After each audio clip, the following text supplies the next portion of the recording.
तो ABP news पर आप देख रहे हैं रेड जोन और अब बात करेंगे दिल्ली की। देश की राजधानी है दिल्ली। कोरोना का कहर यहां भी जारी है।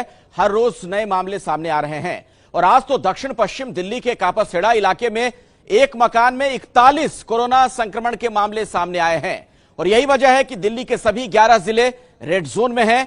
दिल्ली में ना तो कोई ऑरेंज जोन है ना ही कोई ग्रीन जोन है। ये देखिए, सभी जिले रेड जोन की कैटेगरी में आते हैं। सरकार का दावा है कि ज्यादा टेस्टिंग की वजह से ज्यादा केस सामने आ रहे हैं। तो आप देखिए दिल्ली से कोरोना पर संवाददाता अंजलि सिंह की यह खास रिपोर्ट।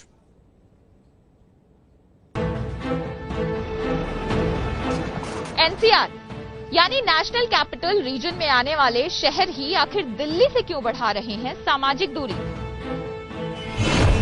पड़ोसी राज्यों को दिल्ली से क्यों लगने लगा है डर? दिल्ली में कोरोना का केंद्र बने किन रेड जोन्स ने बढ़ा दी है दिल्ली सरकार की मुश्किलें? लॉकडाउन में मिली थोड़ी राहत, लेकिन कोरोना के मामलों में आया तेजी से उछाल। रेड जोन्स में टेस्टिंग और स्क्रीनिंग को लेकर आखिर क्या है केजरीवाल सरकार का मास्टर प्लान? देखिए मेरे साथ दिल्ली के कोरोना से संघर्ष की अब तक की कहानी। दिल्ली में कोरोना के पॉजिटिव केसेस की संख्या 3500 के पार जा चुकी है। दिल्ली में कंटेनमेंट जोन का शतक भी लग चुका है। लगातार बढ़ रहे कोरोना के मामलों के बीच अब पड़ोसी राज्य अपने यहां कोरोना संक्रमण फैलने को लेकर दिल्ली पर निशाना साधने लगे हैं, जिसका नतीजा ये है कि कोरोना से बचाव के लिए जरूरी सोशल डिस्टेंसिंग अब दिल्ली के बॉर्डर्स पर भी दिखाई देने लगी है। पहले उत्तर प्रदेश के गाजियाबाद और नोएडा प्रशासन ने दिल्ली की सीमा को बंद किया और अब हरियाणा ने भी अपना बॉर्डर सील कर दिया है। इन राज्यों का आरोप है कि दिल्ली से आवाजाही के चलते कोरोना उनके राज्यों में भी फैल रहा है।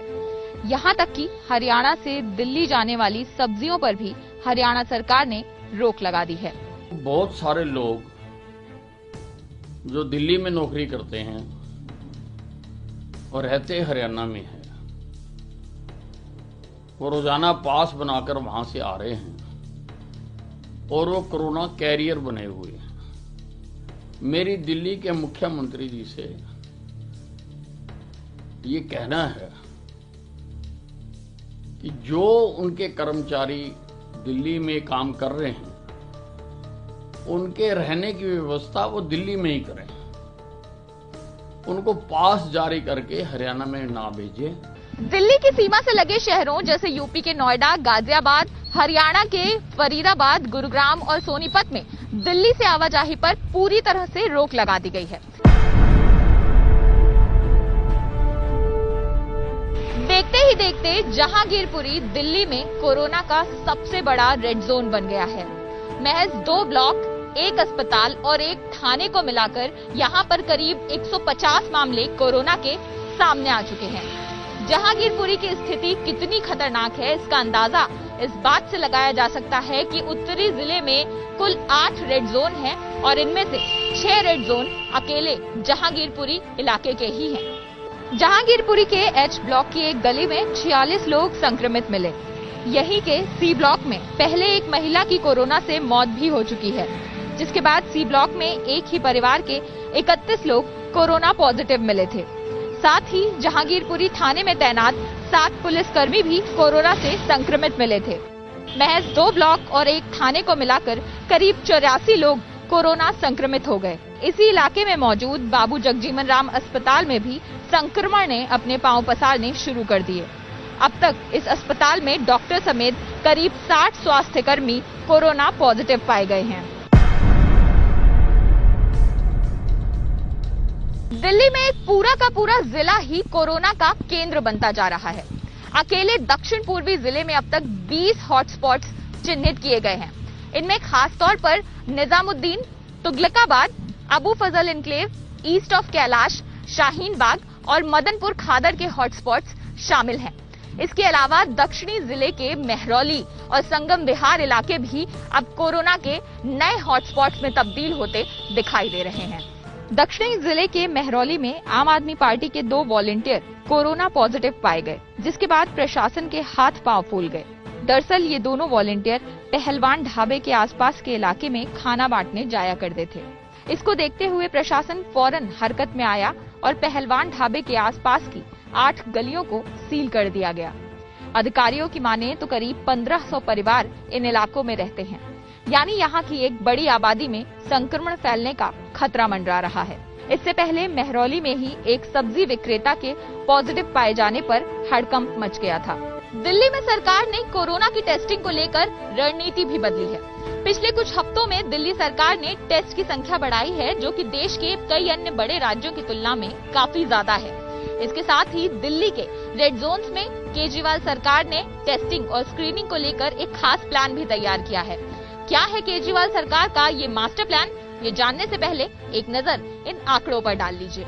29 अप्रैल तक दिल्ली में कुल 47,225 लोगों के टेस्ट किए जा चुके हैं, यानी दिल्ली की आबादी के हिसाब से प्रति 10 लाख की आबादी पर करीब 2,338 टेस्ट दिल्ली में कराए गए हैं, जबकि महाराष्ट्र में प्रति 10 लाख की आबादी पर 1,363, गुजरात में प्रति 10 लाख की आबादी पर 1,140, राजस्थान में 1,582, तो वहीं तमिलनाडु में 1,794 टेस्ट प्रति 10 लाख की आबादी पर कराए गए हैं, यानी टेस्टिंग के मामले में दिल्ली आंकड़ों के लिहाज से काफी आगे है।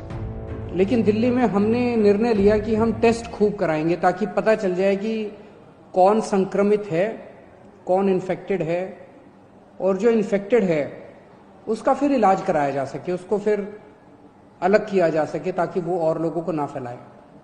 हम दिल्ली में खूब टेस्ट करा रहे हैं, जम के टेस्ट करा रहे हैं। आज दिल्ली के अंदर हर 10 लाख की पॉपुलेशन पे लगभग 2300 टेस्ट हो रहे हैं। अंग्रेजी में कहते हैं पर मिलियन पॉपुलेशन पे 2300 टेस्ट हो रहे हैं, जबकि पूरे देश का एवरेज जो आंकड़ा है वो है लगभग 500 के करीब का। लेकिन अब दिल्ली सरकार ने दिल्ली के रेड जोन में स्क्रीनिंग और टेस्टिंग को लेकर नए नियम बनाए हैं। दिल्ली सरकार के ताजा आदेश के मुताबिक किसी भी इलाके को कंटेनमेंट जोन घोषित किए जाने के 14 दिन के अंदर कम से कम 3 बार वहां रह रहे सभी लोगों की स्क्रीनिंग की जाएगी। अगर अभी तक किसी कंटेनमेंट जोन में स्क्रीनिंग नहीं हुई है तो अगले 3 दिन के अंदर पहली स्क्रीनिंग की जाएगी। इसके बाद प्रोटोकॉल के हिसाब से कोरोना के टेस्ट किए जाएंगे। अभी तक कंटेनमेंट जोन के अंदर हर घर के हिसाब से सर्वे किए जाते थे और कोई लक्षण नजर आने पर ही टेस्टिंग कराई जाती थी, लेकिन अब हॉटस्पॉट या कंटेनमेंट जोन के अंदर रह रहे हर व्यक्ति की 14 दिन के अंदर 3 बार स्क्रीनिंग मेडिकल टीम के सुपरविजन में की जाएगी। साथ ही ये भी आदेश दिया गया कि जिन हॉटस्पॉट या कंटेनमेंट जोन में जनसंख्या 10,000 से ज्यादा है वहां माइक्रो लेवल प्लानिंग की जाएगी। हालांकि दिल्ली में बढ़ते कोरोना टेस्ट के बीच टेस्ट रिपोर्ट के आने में देरी की बात भी सामने आ रही है, जिस पर दिल्ली के स्वास्थ्य मंत्री सत्येंद्र जैन ने कहा कि नोएडा स्थित नेशनल इंस्टीट्यूट ऑफ बायोलॉजिकल से आ रही रिपोर्ट्स में पिछले कुछ दिनों में देरी देखी गई है, जिसको जल्द ही सुलझा लिया जाएगा।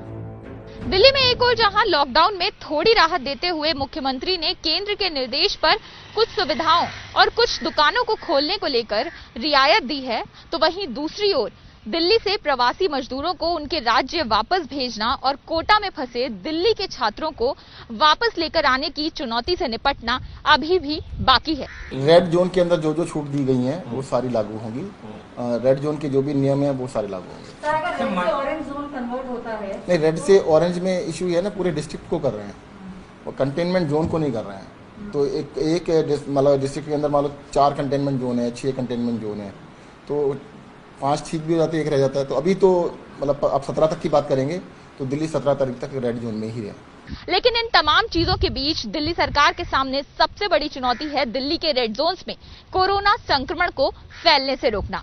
रेड जोन्स के लिए कितना कारगर साबित होगा मुख्यमंत्री अरविंद केजरीवाल का मास्टर प्लान, ये जानने के लिए मेरे साथ जुड़े रहिए एबीपी न्यूज की इस खास पेशकश रेड जोन में। कैमरा पर्सन आशीष सक्सेना के साथ अंजलि सिंह, एबीपी न्यूज, दिल्ली।